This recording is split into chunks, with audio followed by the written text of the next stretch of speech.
its own. There's certain cancers that are highly treatable, certain ones that are less treatable. And so a lot of times the diagnosis doesn't do us that much good because it creates in our mind a sense that this is doomed, this is hopeless, there's no chance to improve. And that's just not the case for many people. Certainly, as with everything in life, there are those who suffer immensely and where our current state of knowledge seems incapable of helping them in a very significant way. But there are many people, as we alluded to before, who can live very good lives. You know, there's she's very open. I've never met her. This isn't any confidentiality issue. There's a law professor at USC who's very open about her diagnosis of schizophrenia and how she's managed to rise to that level and to have a family and to do these sorts of things. So I think it's very important to be clear of what type of schizophrenia are we talking about? What's the situation? And again, doctors can sometimes be helpful in clarifying that in terms of the prognosis.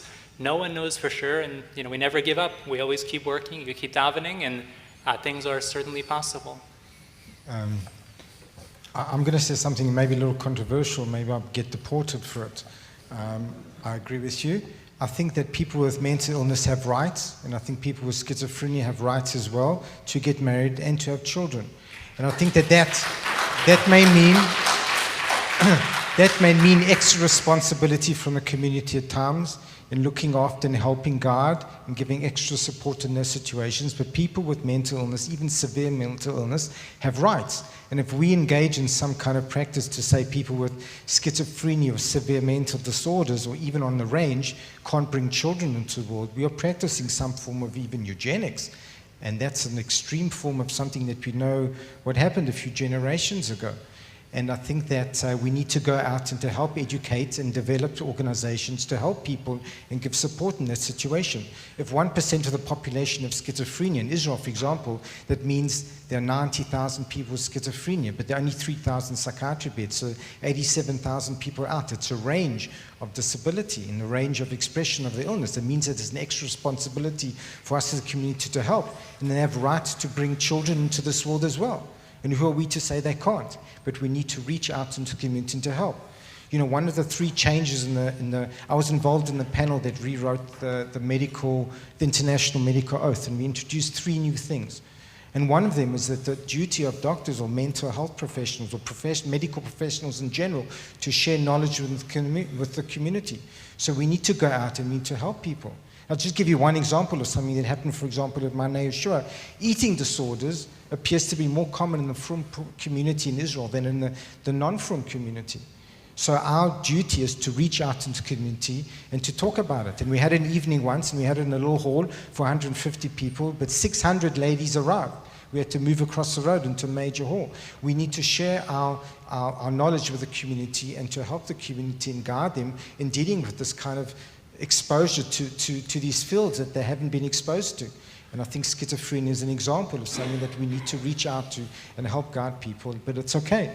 People with severe mental disorder can get married and have the right to bring children into the world.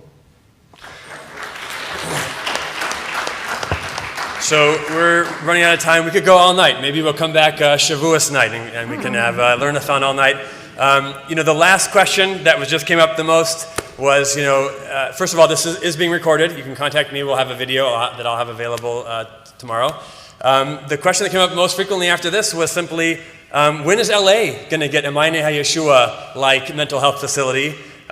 If there's anyone who wants to share with us some of the other resources, we've already mentioned other resources in terms of financial support or things that are available in the community. If anyone would like to conclude by anything that wasn't mentioned, I know we mentioned Relief and a number of other programs that Rabbi Dr. Zev mentioned. Yes?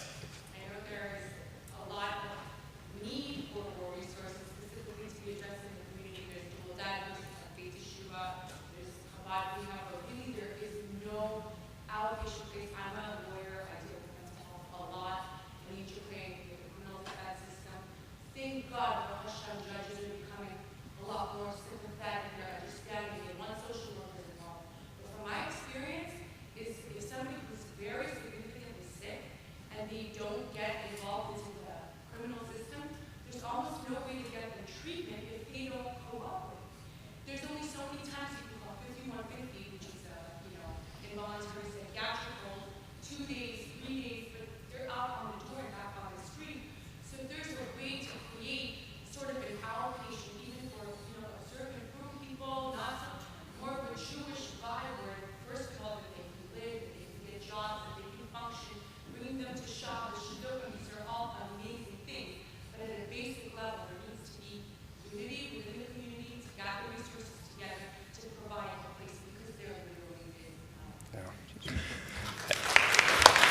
And we'll give the last word of the night to Johnny Ritz before we call up Chaim Fachler to close. Johnny. I could keep you here until the morning tomorrow, but I won't. Firstly, a big, big yeshua to Mayanei, Hayeshua, to Professor Strauss. Israel is leading the world once again. Are we in Los Angeles short of lechem for my Kodesh Baruch Hu? But I remember that when Dr. Rothschild approached me, when he visited Los Angeles and sat in my living room and said to me, we need to build a hospital to provide women with dignity, men and women. And I want to tell you, I had a loved one that I fought the battle, and I walked through the dark, and I walked through the fire. And there are people in this room that walked with me. Let me tell you, I will never ever forget taking my brother into his final rehab, where Mrs. Gonzalez looked at me, and I said to her, it's the Constitution. If a child of Islam comes in here, he's entitled to eat a halal diet. My brother is medicated, he's entitled to eat kosher food. And she looked in my eyes and said to me, Mr. Ritz, does your Jewish community not have any resources? I will never forget those words. Kol HaKavod, and the neshama of Dr. Rothschild should have a future here tonight, because here his dream has been realized. Professor Strauss is leading the way and taking it to greater heights. I couldn't agree with you more about your last comments, that who are we to judge? Nachshon went straight into the yam. We can see our loved ones with schizophrenia going to the chuppah. There are wonderful drugs out there. I have living proof of it, that somebody can work and can thrive. And God willing, I will see my brother going to the chuppah. And here in Los Angeles, our local community, we can't dwell on what President Reagan had the lack of foresight to do and attract all the resources. And we, the chosen children, to watch Congress avert and avoid this topic. HaKadosh Baruch Hu has given us tremendous bracha here in Los Angeles. We need to follow the lead of Eretz Israel and what they've done in that wonderful hospital over there, and to build the same makom for our people here. Thank you all for coming. Mr. Fachler will close.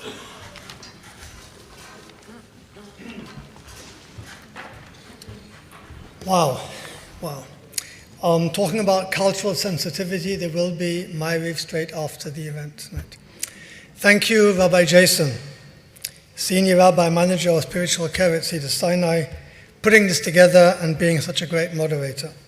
Thank you for the professional panelists, Rabbi Union, Rabbi and Dr. Zev Weiner, Shai Lebovitz, and Debbie Fox, all of whom I met just a couple of months ago, were not just encouraging, but they were proactive in ensuring the success of this evening.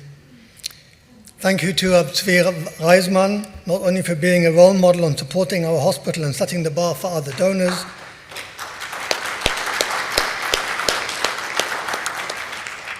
but tonight for adding his uniquely personal perspective of the late, great Dr. Rothschild. Thank you to Professor Strauss, who until the very last minute wasn't sure he could leave his post in Israel due to the huge number of cases needing his attention, not least many families who were still suffering from anxiety following the recent barbaric rocket attacks on our southern communities, including 3 of my children and 20 grandchildren. But most of all, I wish to thank all of you. You make our work worthwhile. You give us the impetus to try harder, to set the bar higher, and to ensure that the paradigm shift in mental health attitudes and treatment that we at Mayanei Yeshua are creating can be shared and impact your community and others. That we needed to add shares to this evening says everything. My appeal tonight is not financial, not tonight. Even though Shlomo Rothschild is here sitting watching me. My appeal is that you come to see us. My appeal is that you spread the word. Encourage others to visit Bnei Brak and see the wonderful work we're doing. Be our ambassadors. Give the mentally ill the treatment they deserve. Be their voice. Thank you very much.